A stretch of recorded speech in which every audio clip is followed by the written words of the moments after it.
हाय friends, मैं हूं Manav. Welcome to Movie Shoovy. आज कुछ अलग तरीके की हम बात करने वाले हैं हालांकि है तो मूवी से रिलेटेड, क्योंकि हमारा चैनल ही मूवी शूवी है, तो शूवी की बात होती है यहाँ पर, यानी कि मूवीज़ की बात होती है और उसके एंसिलरी जो चीज़ें होती हैं, शूवी मतलब एक्सटेंशंस ऑफ मूवी। तो यहाँ पर एक बड़ी इंटरेस्टिंग सी इंसाइट निकल के आई कि जो साउथ की मूवीज़ हैं उसके अंदर अच्छा खासा मसाला होता है, एंटरटेनमेंट होता है, जिस तरीके से वो प्रेजेंट करी जाती हैं आपको बड़ा स्वाद सा आ जाता है। इतना स्वाद आता है कि आप बोलते हो कि यार ये जो ओवर द टॉप चीज़ें भी है ना यार, ये सही लग रही हैं यार, ये मसीहा सही लग रहा है यार, इसी के लिए तो मैंने पैसे दिए हैं यार, नहीं तो मैं छोटे स्क्रीन के ऊपर घर पे बैठ के ओटीटी के ऊपर भी चीज़ें देख सकता था। तो जो इस तरीके से हीरो निकल के आ रहा है मुझे ऐसे ही देखने का है।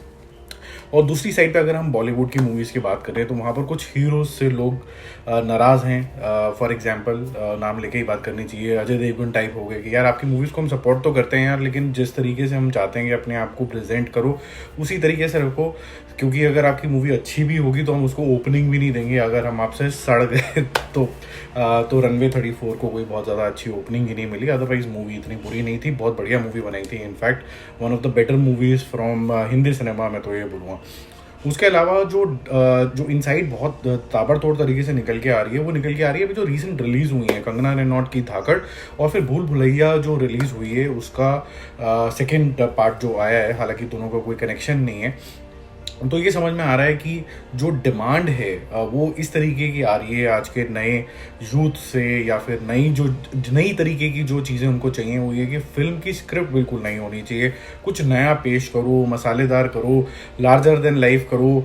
और जो सोशल मीडिया पे यूजुअली जो सपोर्ट दिखाई जाती है वो उन्हीं लोगों को दिखाई जाती है जिनकी स्टार की इमेज जो है वो काफ़ी ज़्यादा क्लीन टाइप की है, वो सेल्फ मेड होने चाहिए, उनका बॉलीवुड से अगर नाता है भी तो फैमिली से नाता है तो वो बहुत ज़्यादा टैलेंटेड होने चाहिए, जैसे ऋतिक रोशन हो गए, संजय दत्त हो गए, सनी देओल हो गए। उन लोगों को कोई प्रॉब्लम नहीं है, क्योंकि उनको ऐसा लगता है कि उन्होंने काफ़ी सालों से बढ़िया बढ़िया मूवीज़ देके अपनी एक्टिंग का परचम जो है वो अब निभा लिया है। तो अब हम बात करते हैं कि यार ये जो कंगना रनौत की मूवी आ गई है धाकड़, तो इन पैरामीटर्स के हिसाब से तो ये बहुत बढ़िया जानी चाहिए थी और काफ़ी बड़ा इसका बिजनेस होना चाहिए था, और इसका बिजनेस एक्चुअली में हुआ है 1.2 करोड़ नेट। ठीक है, 1.5 करोड़ रुपए ग्रॉस हुआ है। इसका मतलब क्या है, इससे हमें क्या इंसाइट लेनी है? ऐसे ही भूल भुलैया 2 का जो नेट जो बिजनेस हुआ है वो हुआ है 14.3 करोड़, और ये भी एक इंसाइट देता है। तो मुझे ऐसा लगता है कि 2-3 चीज़ें निकल के आ रही हैं इसके अंदर से। पहले तो we want to watch something which is family oriented. जब फैमिलीज एक साथ देखने जाती है तो 4-5 लोगों को लेके जाती है, तो ऐसी मूवी जो सबको भाई वो मूवीज़ ज़्यादा ग्राइंडर हो जाती हैं। जैसे कि अगर आप बात करें कश्मीर फाइल्स की बात कर लीजिए, या फिर आप RRR की बात कर लीजिए, जहाँ पर पूरी फैमिलीज एक साथ जाके देखना चाहती हैं, या फिर वो बहुत ही ज़्यादा कटिंग एज कल्ट तरीके का कुछ लेके आए जिसके अंदर हम KGF चैप्टर 2 को प्लेस कर सकते हैं कि यार अब जो हमें देखना है ये अलग तरीके का प्रेजेंटेशन है, ये तो हम मिस कर ही नहीं सकते। तो उस तरीके की मूवीज़ हो जाती हैं। और दूसरा एक बहुत इंपॉर्टेंट जो चीज़ सामने निकल के आई है वो ये निकल के आई है कि जो हम सपोर्ट मानते हैं कि यार ये स्टार को कितनी सपोर्ट मिल रही है, कंगना रनौत को कितनी ज़्यादा सपोर्ट मिल रही है, उसने कितनी कंट्रोवर्सीज कर ली, कितने खुलासे कर लिए, तो सोशल मीडिया के ऊपर कंगना द डेयरिंग वुमेन, ये वो फलाना ढमकाना काफ़ी कुछ हुआ, और she is daring, no doubt about it. तो उसके अंदर भी ये निकल के आता है कि यार हम एज अ पर्सनैलिटी तो सपोर्ट कर रहे हैं but we may not support your movie. So ये बहुत क्रिटिकल इंसाइट निकल के आ रही है कि यार देखो, आपका काम है अच्छी मूवी बनाना, आप इधर उधर की बातें करके हमें एंगेज कर सकते हो, लेकिन मूवी की चॉइस लेते टाइम हम ये याद नहीं रखेंगे कंगना रनौत कितने एक्सपोजे कर रही है, या फिर हम सिर्फ ये याद रखेंगे कि आपकी मूवी कितनी बेहतरीन आ रही है, नॉन कंट्रोवर्शियल आ रही है। और ये जो इधर उधर की बातें करके आप एक्चुअली में डिवाइड क्रिएट कर देते हैं कई बार। कुछ लोगों को लगता है कि आप आर्टिफिशियल हो रहे हैं और कुछ लोगों को लगता है कि आप जेन्युइन हैं। तो जेन्युइननेस वाले लोग जिनको लगता है कि जी आपने बिल्कुल विदाउट एनी इंटेंशन ऐसा खुलासा किया होगा, वो बहुत मिनिस्कुल हैं, इसीलिए इस मूवी को ओपनिंग भी नहीं मिली। देखो, मूवी जब खराब होती है ना तो उसमें यूजुअली एक ट्रेंड होता है एक बड़े स्टार का कि मूवी को जंप बहुत अच्छा मिलता है ओपनिंग डे वाले दिन, आपके 10-15 करोड़ रुपए की ओपनिंग लगती है कम से कम, और उसके बाद वो गिरती है। अगर आपको ओपनिंग ही नहीं मिल रही है तो that makes a very strong statement that the star or the makers have to give a pause and think where they are going wrong in their perceptions, in their presentation, in their marketing, the purpose for which this movie has been made। ये सब चीज़ें शायद audience से connect नहीं करा।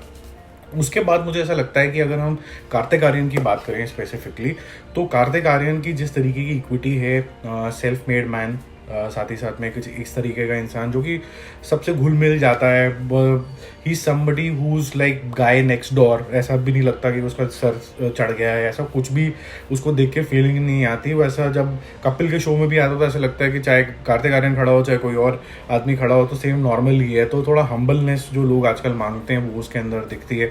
तो नए face को सपोर्ट करो और सेल्फ मेड को सपोर्ट करो तो कार्तिक आर्यन के ये टिक मार्क लग जाते हैं। तीसरा टिक मार्क ये भी लग जाता है कि आप फैमिली के साथ जाके एंजॉय कर सकते हैं। तो लोगों ने बोला कि छप्पड़ फाड़ के ओपनिंग मिलनी चाहिए, तभी 14.3 के आसपास जिसका नेट हुआ।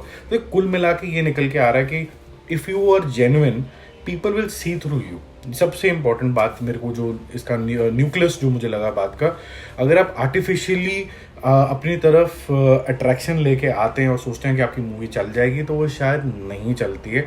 आपको जो प्रोग्रेस लेके आनी है अपनी एक्टिंग में, अपनी चॉइस ऑफ मूवीज़ के अंदर लेके आनी है, तभी वो चलती है। अदरवाइज कंट्रोवर्सीज क्रिएट करके आपको सोशल मीडिया के ऊपर कुछ शाबाशी ज़रूर मिल जाएगी कि मूवीज़ के अंदर जो नंबर्स क्रिएट होने हैं वो शायद नहीं होते हैं। तो यही सब मेरा एनालिसिस था।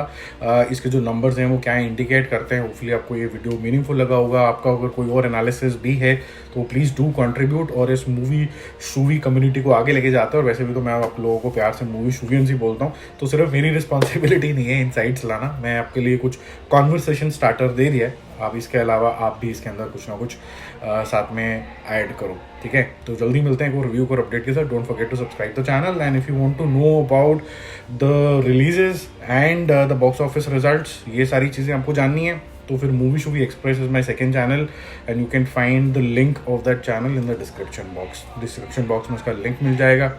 लाइक कर लेना, शेयर कर लेना, सब्सक्राइब कर लेना, नोटिफिकेशन वाला जो आइकन है बेल वाला उसको भी ज़रूर प्रेस कर लेना ताकि आपको सारे नोटिफिकेशन मिल जाएं। जल्दी मिलेंगे। मैं मूवी शूवी एक्सप्रेस के लिए एक अलग से वीडियो बना रहा हूँ जिसमें 4-5 जो मूवीज़ आज की डेट में थिएटर्स के अंदर चल रही हैं उनका बॉक्स ऑफिस परिणाम क्या हुआ है, क्लोजिंग नंबर्स ऑफ KGF कैसे लग रहे हैं, धाकड़ का डे 2 कलेक्शन क्या होगा, भूल भुलैया का डे 2 कलेक्शन क्या होने वाला है, क्या इंडिकेशन आ रहे हैं, ये सारी चीज़ें मैं वहाँ कवर कर रहा हूँ।